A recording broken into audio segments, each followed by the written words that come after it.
विधानसभा चुनाव 2025 से पहले उपचुनाव का ट्रेलर और रामगढ़ में उपचुनाव को लेकर रोड शो करने निकले हैं तेजस्वी यादव। इस वक्त एबीपी न्यूज के साथ खास बातचीत करने के लिए मौजूद है। जिन सीटों पर चुनाव हो रहा है तेजस्वी, वो सीट ज्यादातर आपकी सिटिंग सीट्स है, तो ये एक आपके लिए अग्नि परीक्षा के तौर पर है। 2025 से पहले आपने खूब मेहनत की है, दिखता है, लेकिन अग्नि परीक्षा में क्या लगता है कितनी चुनौतियां हैं? नई पार्टियां भी इस बार है, यंग प्लेयर्स, न्यू प्लेयर्स भी हैं।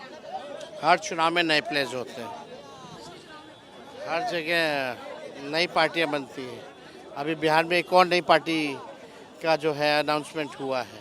तो लोकतंत्र है और लोकतंत्र में जनता मालिक होती है और लोकतंत्र में सबको अधिकार है अपनी पार्टी बनाने का या निर्दलीय चुनाव लड़ने का।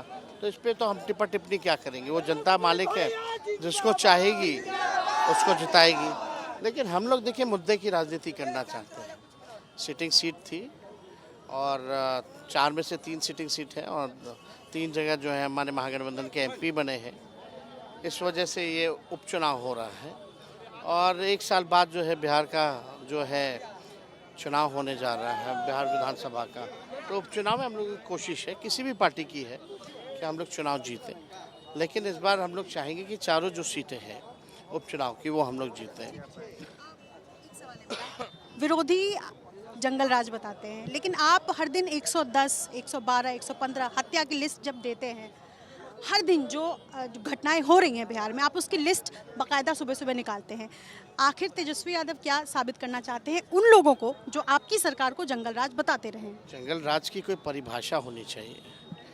जंगल राज का अगर कोई आकलन करना चाहता है तो डेटा से किया जा सकता है और डेटा ये बताता है कि मौजूदा सरकार में सबसे ज़्यादा बलात्कार, सबसे ज़्यादा अपहरण, सबसे ज़्यादा हत्या, सबसे ज़्यादा बैंक रॉबरी, सबसे ज़्यादा जो है लोग जो है लॉ एंड ऑर्डर एकदम ख़त्म हो चुका है। तो उस हिसाब से तो ये कौन सा राज कहा जाएगा? तो ये सवाल है। आप देखिएगा पुलिस इन्वेस्टिगेशन के नाम पे ज़ीरो है। आप किसी भी पीड़ित, जो भी लिस्ट हम निकालते हैं, जाके पूछिए, अच्छे से इन्वेस्टिगेशन होता है? नहीं हो पाता। लोग अपराधी पकड़े जाते हैं, नहीं पकड़े जाते हैं। पुलिस जो है कोर्ट तक अगर लेके भी जाती है तो सज़ा जो है नहीं दिला पाती है। ये सरकार की फेलियर है। तो लॉ एंड ऑर्डर आप देखिएगा, अपराधियों का जो है दिवाली मंडरा और कानून व्यवस्था, विधि व्यवस्था का दिवाला निकल गया है। आपने अपने बयान में कहा कि नीतीश कुमार आरएसएस से ज़्यादा खतरनाक है, जबकि नीतीश कुमार की छवि हमेशा। कहना चाहता हूँ, जो अभी जिस प्रकार के स्वास्थ्य जो नीतीश कुमार जी का है, जिस हिसाब से अभी अस्वस्थ हैं नीतीश कुमार जी, वो आरएसएस और बीजेपी से भी खतरनाक है। जो गाली देता है मुसलमानों को, जो मस्जिदों पर जो लोग झंडा फहरवा रहे हैं, नीतीश जी उन्हीं लोगों को सिक्योरिटी दे रहे हैं। जो अररिया के सांसद ने जिस प्रकार की भाषा बोली, उसको अगले कुछ चंद घंटों के अंदर जो है सुरक्षा दे दिया गया। आप देखिए, कोई ठेकेदार है क्या किसी का? कौन है वो? चाहे कोई हो, हाउ कैन ही से कि तुम कहाँ रह सकते हो, नहीं रह सकते हो? मतलब वो उसके बाप की जागीर है क्या? स्वाभिमान यात्रा गिरिराज सिंह ने निकाली है। मेरी बातचीत हिंदुओं के लिए क्या किया आपने? जिस इलाके में निकाले थे उसी में सबसे ज़्यादा हिंदू गरीब है। पढ़ाई पे क्यों नहीं बात करते हैं आप? दवाई की क्यों नहीं बात करते? शिक्षा की, चिकित्सा की आप नहीं बात करते? रोजगार की आप बात नहीं करते? गरीबी की आप नहीं बात करते? योगी आदित्यनाथ ने कहा बटेंगे तो कटेंगे, और बीजेपी जिन बीजेपी शासित राज्यों में इस नारे का अलग अलग तरीके से इस्तेमाल कर रही है, कैसे देखते हैं आप? ये बटेंगे तो कटेंगे, ये उनकी नकारात्मक सोच है, जहर फैलाने वाली बात है। जुड़ेंगे, हम लोग तो जोड़ने वाला काम करते हैं। जुटेंगे तो अमन चैन रहेगा, जुटेगा देश तो तरक्की करेगा। आप देखिएगा, हम लोग जुड़े रहेंगे, अगर बटेंगे नहीं तो हम जाति जनगणना होगी, लोगों की तरक्की होगी, अमन चैन रहेगा और देश हमारा महान बनेगा।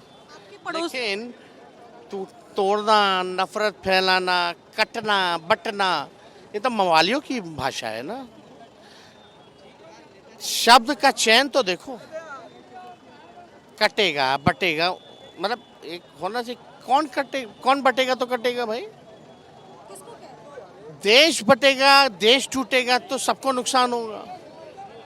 ये तो देश को तोड़ने की बात कर रहे हैं, ये तो अमन चैन को तोड़ने की बात कर रहे हैं। ये तो साफ दिखाता है ना। तो इसकी कोई पैरवकार होना नहीं चाहिए। हम तो आप जैसे महान पत्रकारों को भी कहेंगे कि इन लोगों से उल्टा सवाल पूछना चाहिए। आप बताइए, अब्दुल कलाम ने इन मिसाइल दिया इस देश को? किसने दिया? एक सवाल है, झारखंड में कहा जा रहा है कि लड़ाई हेमंत सोरेन वर्सेस हिमंता है। हिमंता लगातार वहां पर सबको जो है वो जोड़ हेमंता जी को कोई पहचानता है नहीं झारखंड में। वहाँ देखिए, भाजपा का यही है कि चुनाव जीतेंगे तो मोदी जी ने जिता दिया, हार गए तो हेमंता ने हरा दिया। यूसीसी लागू कर रही है बीजेपी झारखंड में सरकार आई तो यूसीसी लागू करेंगे और आदिवासियों पर ये लागू नहीं होगा। क्या यूसीसी झारखंड में बीजेपी ने कहा घोषणा पत्र में कि लागू। ये देखिए, भाजपा जो है इसी, आप मुद्दे की बात नहीं करती ना। भाजपा पढ़ाई, दवाई, कमाई, सिंचाई के बारे में बात कर रही है, देश की तरक्की, गरीबी के बारे में बात कर रही है।